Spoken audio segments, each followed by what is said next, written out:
할렐루야. 주님의 이름으로 축복합니다. 우리 다 같이 찬송가 390장 찬양하고 우리 수요 예배 하나님 앞에 드리도록 하겠습니다.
다 같이 사도신경 신앙고백 함께 하도록 하겠습니다. 나는 전능하신 아버지 하나님 천지의 창조주를 믿습니다. 나는 그의 유일하신 아들 우리 주 예수 그리스도를 믿습니다. 그는 성령으로 잉태되어 동정녀 마리아에게서 나시고 본디오 빌라도에게 고난을 받아 십자가에 못 박혀 죽으시고 장사된 지 사흘 만에 죽은 자 가운데서 다시 살아나셨으며 하늘에 오르시어 전능하신 아버지 하나님 우편에 앉아 계시다가 거기로부터 살아있는 자와 죽은 자를 심판하러 오십니다.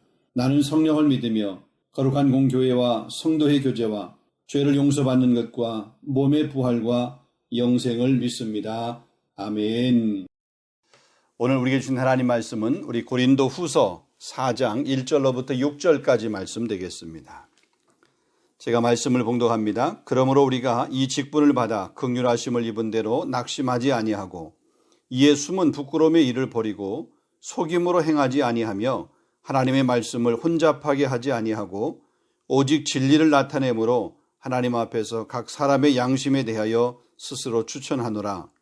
만일 우리의 복음이 가리었으면 망하는 자들에게 가리어진 것이라.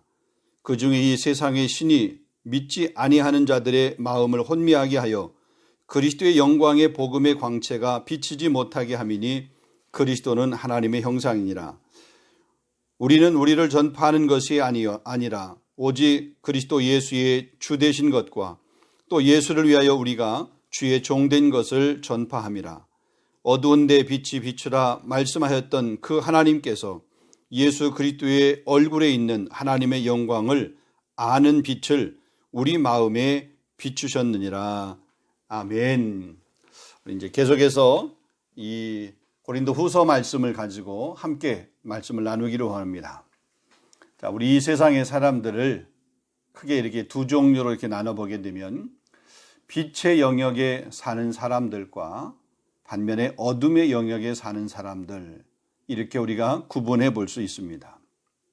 보통 이 어둠의 영역에 사는 사람들은 악한 영에 사로잡혀 살아가기 때문에 그들이 행하는 모든 것이 다 어둠입니다. 때로는 분쟁이고 혼돈이고 공허입니다. 더러운 생각들 혹은 두려움과 혹은 분노들, 염려와 슬픔들이 그들의 삶을 지배하고 있습니다. 자신들의 삶뿐만 아니라 타인에게도 손해를 끼치는 그런 삶을 살게 됩니다.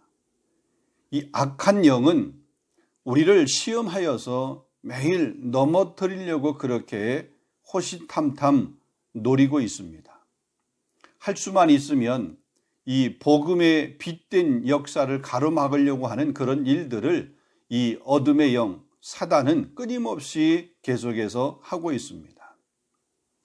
바울이 복음을 전하는 데 있어서 방해하는 세력들이 참 많았습니다. 그러나 바울은 그 방해하는 세력들에 배에 주눅들지 않고 또 그것에 당당히 맞서서 복음의 빛된 그 사명을 잘 감당했던 모습을 보게 됩니다. 오늘 우리가 이 말씀을 통해서 우리도 우리의 삶을 끊임없이 미혹하고 또 우리의 삶을 힘들고 어렵게 또 영적으로 바로 서지 못하도록 우리가 빛의 자녀임에도 불구하고 어둠 가운데 계속해서 나아가도록 우리를 묶으려고 그러고 우리를 그렇게 사로잡으려고 하는 이 어둠의 영, 악한 영들, 이것과 우리 당당히 맞서서 싸우고 승리하고 이기는 그런 주인공이 되어야 될 줄로 믿습니다. 자, 오늘 우리 본문의 말씀은 새 언약의 일꾼이 된 이 바울 자신과 그 동역자들이 그 부르심에 합당한 삶을 살았음을 자신 있게 이렇게 선포하고 있는 내용이 오늘 본문의 내용입니다. 자, 본문 우리 1절 말씀을 보게 되면 그러므로 우리가 이 직분을 받아 긍휼하심을 입은 대로 낙심하지 아니하고 그랬습니다. 그러니까 바울과 자기와 자신의 동역자들이 이 직분을 받았다. 다시 말하면 하나님의 긍휼하심을 따라 이 직분을 받았다. 그렇게 말하고 있습니다. 교회를 핍박하던 자신을 불러서 이 새 언약의 직분을 맡겨주셨다는 그런 말입니다. 다시 말하면 그가 일꾼이 될 수 있었던 것, 그가 복음의 그런 증인의 삶을 살아갈 수 있었던 것, 그에게 직분을 이렇게 주신 것, 그 직분을 받게 된 것은 하나님의 은혜다라고 하는 그런 고백을 하고 있는 것을 보게 됩니다. 우리 성도에게 직분이 있습니다. 우리 교회 안에서도 보면 직분이 있습니다.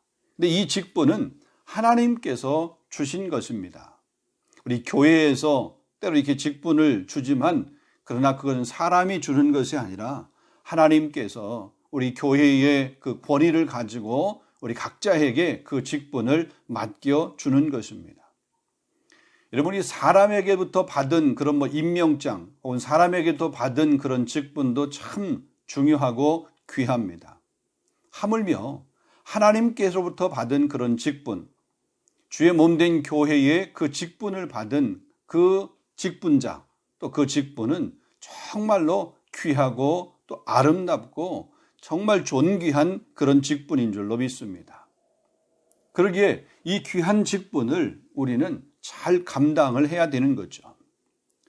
자, 이렇게 복음을 전하는 직분을 받게 되어서 그 사역을 하는 데 있어 바울이 어떻게 했냐면 낙심하지 아니했다 이렇게 말하고 있습니다. 여기 낙심하다라고 하는 이 말은 다른 말로 얘기하면 어려움 때문에 포기하다 이런 말이기도 합니다. 그러니까 낙심하는 것은 어떤 어려운 외부의 어떤 그 자극, 외부의 어떤 그런 충격 이런 것들, 외부적인 그런 환경 때문에 원래 계획하고 생각하고 또 해야 될 일을 중단하는 것, 이게 낙심하는 것입니다. 그러니까 어려움 때문에 그의 사역, 그걸 결코 포기하지 않았다, 이런 말이기도 합니다. 낙심할 요소가 없어서가 아닙니다. 낙심할 요소들이 참 많았습니다. 그럼에도 불구하고 그는 그 낙심하지 아니했다라고 자신 있게 지금 자기의 사역을 얘기하고 있는 것을 보게 됩니다. 우리가 잘 아는 것처럼 바울이 복음을 전하는 데 있어서 반대하는 세력들이 많았습니다. 여러 가지 환란이 있었고 여러 가지 위험이 있었습니다. 그럼에도 불구하고 포기하지 않았다는 것입니다. 그런 것 때문에 낙심하지 않았다는 거죠. 그런 것들로 인하여서 두려워하지 않았다는 겁니다. 왜냐하면 자기에게 그 직분을 주고 또 자기에게 그 복음 전도의 사명을 감당하도록 하신 이가 하나님이시기 때문에 자기가 받은 그 직분이 하나님의 긍휼을 따라 받은 그런 귀한 직분이기 때문에 포기할 수 없었습니다. 두려워하지 않았습니다. 그 직분을 끝까지 잘 감당했던 그런 모습을 보게 됩니다. 자, 그래서 오늘 이 말씀을 통해서 우리가 이 직분을 받은 사람들이 어떤 자세, 어떤 태도를 가지고 주의 일을 해야 되는가, 섬김의 일을 해야 되는가, 교회를 봉사하고 또 이렇게 신앙의 생활을 해야 되는가, 몇 가지 한번 같이 생각해 보기를 원합니다. 그러니까 첫 번째로 보면 무슨 일이든지 낙심하지 말아야 됩니다. 이런 낙심이라고 하는 것은 사단이 가져다 주는 선물입니다. 하나님은, 성령님은, 주님은 결코 낙심하는 것을 주시지 않습니다. 낙심된 자도 일으켜 세워서 다시 그 길을 걸어갈 수 있도록 격려하고 힘을 주시는 분이 하나님이세요. 성령님이세요. 주님은 우리의 손을 잡아서 일으켜 줍니다. 낙심의 현장 가운데 있는 사람. 엘리야가 로뎀나무 아래에서 이렇게 낙심하여서 누워 있었습니다. 그때 하나님께서 찾아가셔서 그 엘리야를 다시 일으켜 세워주는 모습을 보잖아요. 마찬가지입니다. 어둠의 영역에 머물러 있는 사람들이 취하는 행동이 바로 낙심이에요. 우리는 어둠의 영역에 있는 사람이 아닙니다. 빛의 영역에 있는 사람이에요. 그러니까 낙심하지 말아야 되는 거죠. 마태복음 28장 20절의 말씀에 보게 되면 볼지어다 내가 세상 끝날까지 너희와 항상 함께 있으리라. 그러니까 하나님께서 우리와 함께 하신대요. 하나님이 우리와 동행하신다고 그랬습니다. 우리와 함께 하시는 하나님, 임마누엘의 하나님, 그분이 계시기에 우리는 어떠한 환경에도 낙심하지 말아야 됩니다. 자, 하나님이 우리와 영원히 함께 하신다. 하나님이 함께 하시는데 낙심할 이유가 없다. 이런 믿으시기를 바랍니다. 혹시나 여러분이 삶의 현장 가운데서 오늘도 낙심 가운데 있다라고 그러면 이 낙심은 주님이 주신 마음이 아니야. 이것은 좋은 마음이 아니야. 사단이 나를 흔들려고 주는 그런 마음이야. 이렇게 생각하고 그 낙심을 물리치고 또 주님 앞에도 설 수 있는 저와 여러분 될 수 있기를 원합니다. 자, 그 다음에 두 번째로 보게 되면 숨은 부끄러움의 일을 버려야 됩니다. 자, 본문 2절을 보게 되면 이제 숨은 부끄러움의 일을 버리고 속임으로 행하지 아니하며 하나님의 말씀을 혼잡하게 하지 아니하고 그랬습니다. 자, 이 숨은 부끄러움의 일이라고 하는 것은 오늘 성경 본문에 보게 되면 두 가지입니다. 하나는 속이는 겁니다. 그 다음에 또 다른 하나는 왜곡하는 겁니다. 다시 말하면 하나님의 말씀을 혼잡스럽게 만드는 것, 왜곡하는 것입니다. 그러니까 이 속임이라고 하는 말은 우리 사역을 위해서 수단과 방법을 가리지 않고 권모술수를 쓰지 않았다라고 하는 그런 말입니다. 우리나라 말 이런 말이 있어요. 뭐로 가도 서울만 가면 된다. 그러니까 수단과 방법을 가리지 아니하고 목적만 달성하면 된다. 이런 의미예요. 근데 지금 이 속임이라고 하는 것, 목적 달성을 위해서 부당한 방법도 정당화될 수 있다. 이런 말이 아니에요. 이렇게 해서는 안 된다는, 그런 속임으로 해서는 안 된다는 거죠. 그러니까 바울은 그렇게 하지 않았다는 거죠. 그리고 하나님의 말씀을 혼잡하게 하지 않았다, 이런 말씀을 합니다. 다시 말하면 하나님의 말씀을 가지고 자기의 이득을 취하는 어떤 것으로 활용하지 않았다, 이 말입니다. 복음 전파를 자신의 그런 이 밥벌이 수단으로 활용하지 않았다, 이런 말입니다. 그러니까 사명 때문에 그 일을 한 것이지 그냥 먹고 살기 위해서 어쩔 수 없이 한 그런 일이 아니다, 이런 말이죠. 우리가 복음을 먹고 살기 위한 그런 수단으로 활용해서는 안 됩니다. 그래서 이 두 번째로 우리가 하지 말아야 될 것, 특별히 숨은 부끄러움의 일을 우리가 버리는 그런 직분자가 되어야 된다. 거짓으로 하려고 하는, 억지로 하려고 하는, 혹은 내 개인의 어떤 사리사욕, 이득을 위해서 하려고 하는 그런 마음은 버려야 된다, 이 말씀을 합니다. 자, 본문 5절 말씀을 보면 바울이 어떻게 그 복음의 증인다운 삶을 살고 또 어떤 그런 자세로 일을 했는지 보게 되면, 우리는 우리를 전파하는 것이 아니라 오직 그리스도 예수의 주 되신 것과 또 예수를 위해서 우리가 너희의 종된 것을 전파함이라. 그러니까 바울이 지금 이 고린도 교회를 향해서 편지하면서 고린도 교회에게 이야기하는 겁니다. 우리가 지금 우리를 전파하는 것, 우리를 자랑하는 것, 우리를 드러내는 것, 우리가 뭔가 이런 했다라고 우리를 드러내는 것이 결코 아니다. 우리는 오직 예수 그리스도, 그분이 우리의 주인 되신 것, 그 주 되신 것과 우리가 예수님을 위해서 너희의 종된 것을 내가 전파한다. 이게 바울이 전했던 복음의 내용이죠. 그러니까 바울은 복음을 전할 때 자신을 전파한 것이 아니라고 힘주어서 말하고 있습니다. 자신을 자랑하지 않고 예수님만을 자랑했다는 거죠. 우리는 이 말에 귀를 기울여야 됩니다. 우리를 드러내고 우리를 자랑하는 것이 아니라, 우리 중에도 보면, 우리 주변에 이렇게 보게 되면 이 복음을 이렇게 사용해서 은근히 자기를 과시하고 자기를 자랑하는 사람들이 있습니다. 특히 목회자들 가운데 이런 사람들이 종종 있습니다. 여러분, 사람이 자랑되는 것이 아니라 주님이 자랑되고 사람이 드러나는 것이 아니라 복음이 드러나고 말씀이 드러나고 주님의 사랑이 드러나고 또 주님께서 열방을 품으시는 그 주님의 그 마음이 드러나야 됩니다. 그것이 전해져야 되는 거죠.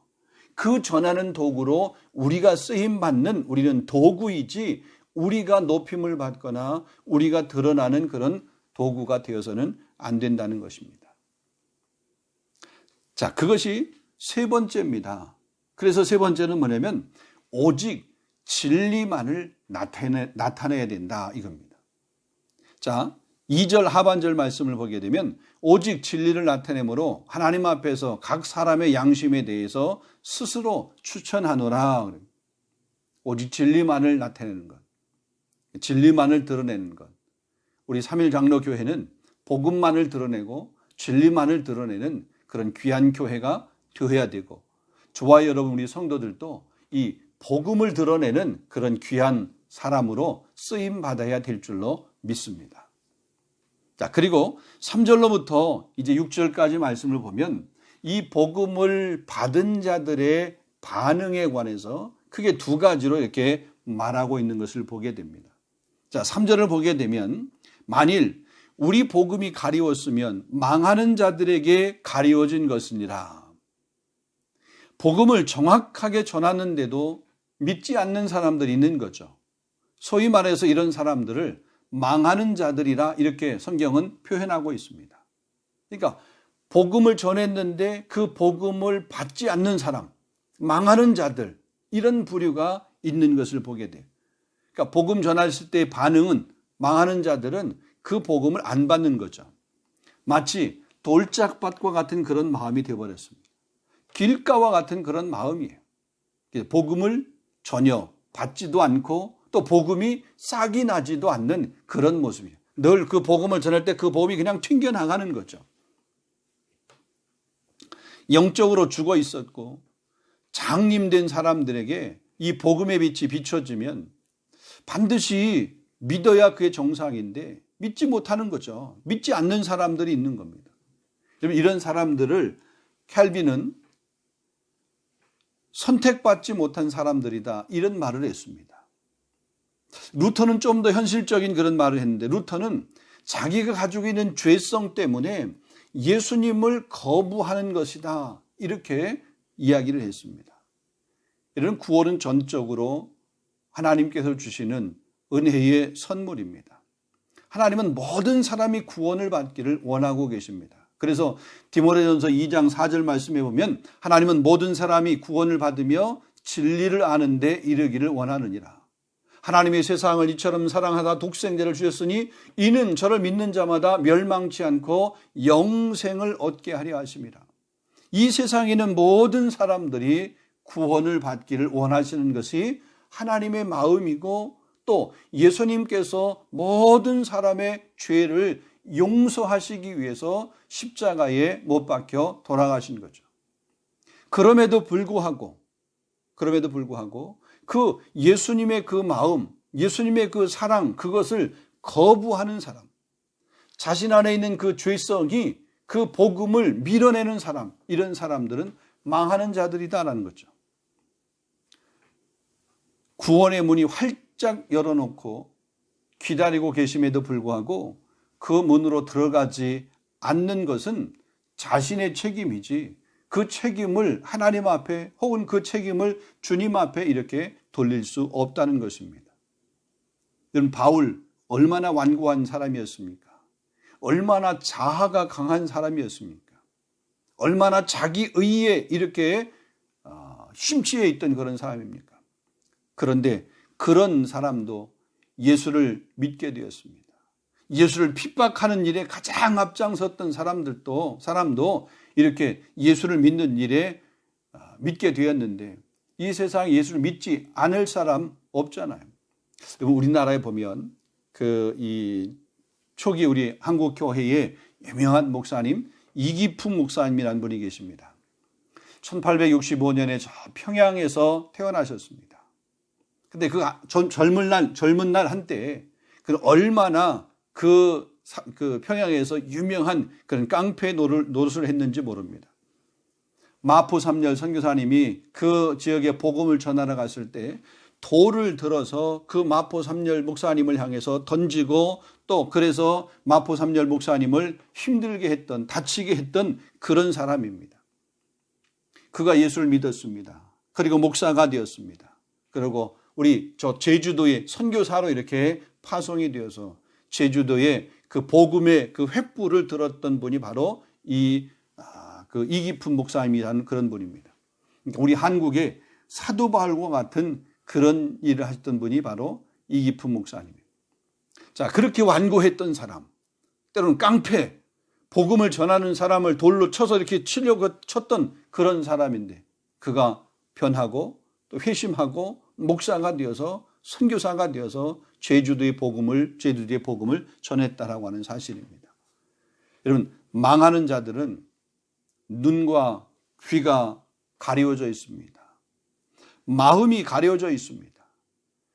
그리스도의 복음의 광채가 비치지 못합니다.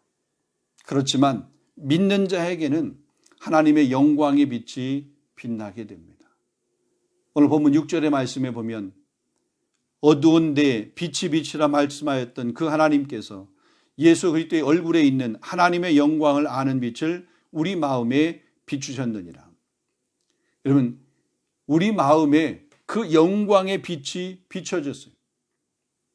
그래서 그 영광의 빛이 비춰져 그 복음으로 받아들이게 되고 그 복음의 열매를 맺게 된 거죠. 그래서 그 복음의 열매 30배, 60배, 100배의 그런 귀한 열매를 맺게 된 것을 우리가 볼 수 있습니다.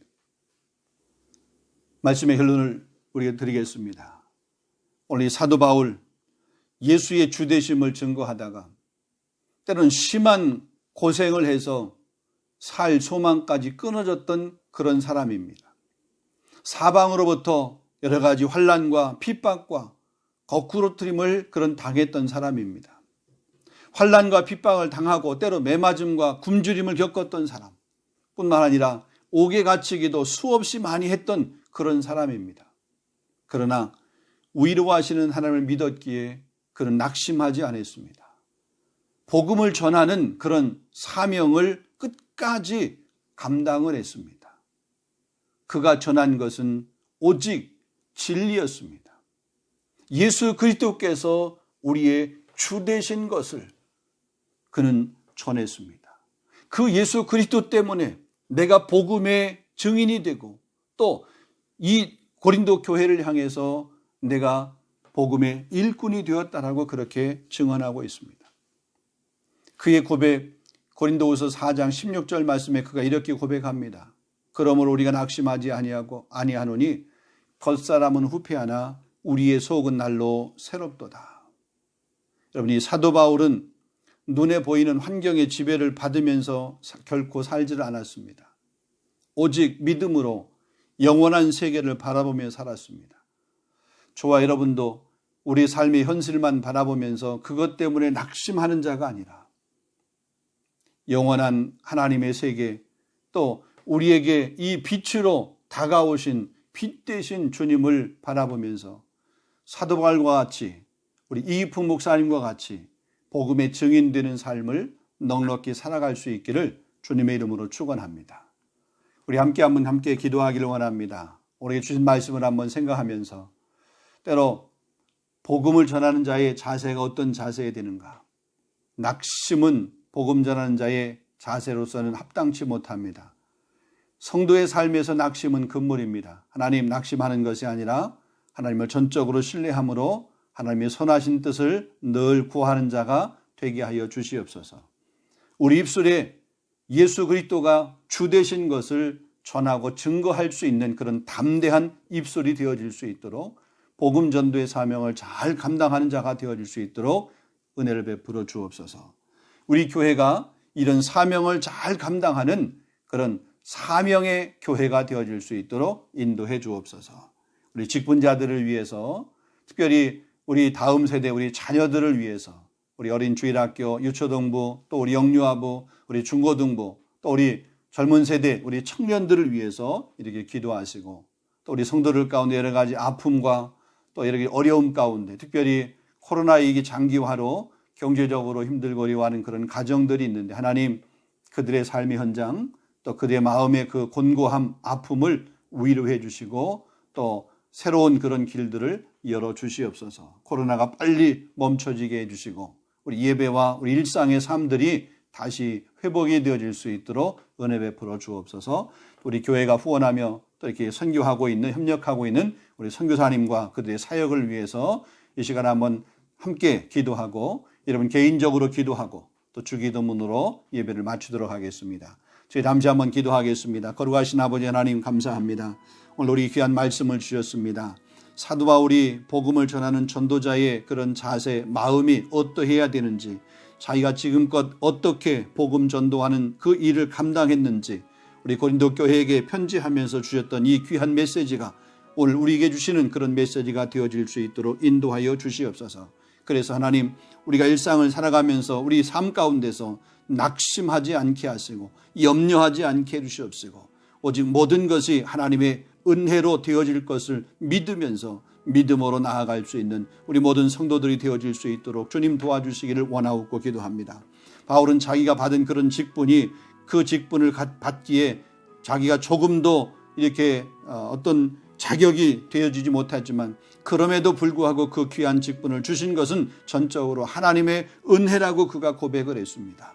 우리도 우리의 모든 것이 하나님의 은혜라고 고백할 수 있는 그런 귀한 믿음을 허락하여 주시옵소서. 뿐만 아니라 그의 전도의 내용들은, 그의 복음 전파의 그런 내용들은 오직 예수 그리스도가 주 되신 것을 전하는 것이 그의 복음 전도의 내용이었고 또 그것 때문에 이 고린도 교회에게 종이 된다라고 하는 이런 말까지 했던 모습을 보면서 하나님, 우리의 입술의 증거도 예수 그리스도 그분만을 전하고 그분만을 자랑할 수 있도록 예수님으로 인하여서 나를 드러내고 예수님을 전한다라고 그러면서 나를 자랑하고 드러내는 그런 사람이 되지 아니할 수 있도록 주님, 우리를 끊임없이 복음 앞에서 단련하게 하시고 또 이렇게 무장하게 하여 주시옵시고 점검할 수 있도록 인도하여 주시옵소서.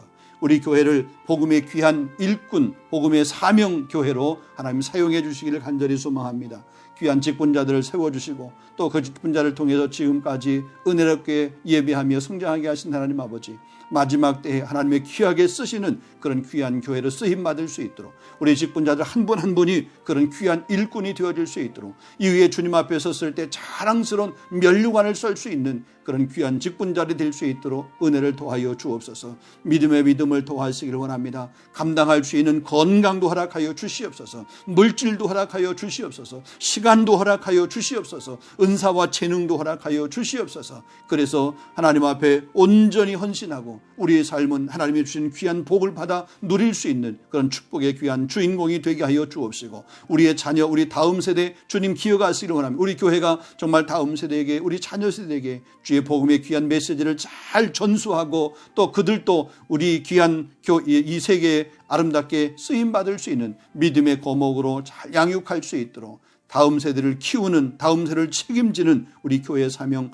감당하게 하여 주시옵소서. 하나님 아버지, 우리 교회에 협력하고 후원하는 선교사님 선교 현장이 있습니다. 그들의 사역 가운데 성령님 기름 부어주시고 그들의 사역 가운데 아름다운 열매들이 맺게 하여 주옵시며 또 사역하는 그곳에 주의 영광이 가득할 수 있도록 주님 역사하여 주시옵소서. 아버지 하나님, 이 코로나 환경이 아버지 장기화되면서 우리 성도의 삶이 많이 힘들고 어렵습니다. 때로는 정신적으로 혹은 육체적으로 혹은 경제적으로 아버지 영적으로 힘들고 어려워하는 우리 성도들이 싸우니 이 한 시간 주님 찾아가 친히 위로하여 주시옵시고 그 환경 가운데 낙심하지 않게 하여 주시옵시고 오히려 그 환경으로 인하여서 주님을 더 깊이 경험하며 주님 만날 수 있도록 인도해 주시기를 원하옵고 기도합니다. 예배를 잃어버린 심령들이 있으면 주님 다시 그 예배의 자리를 회복할 수 있도록 인도하여 주옵시고 말씀을 잃어버린 심령이 있으면 다시 한번 그 말씀이 저의 심령 가운데 살아 운동력 있는 말씀으로 역사되어질 수 있도록 주님 인도하여 주시옵소서. 자비하신 아버지 하나님,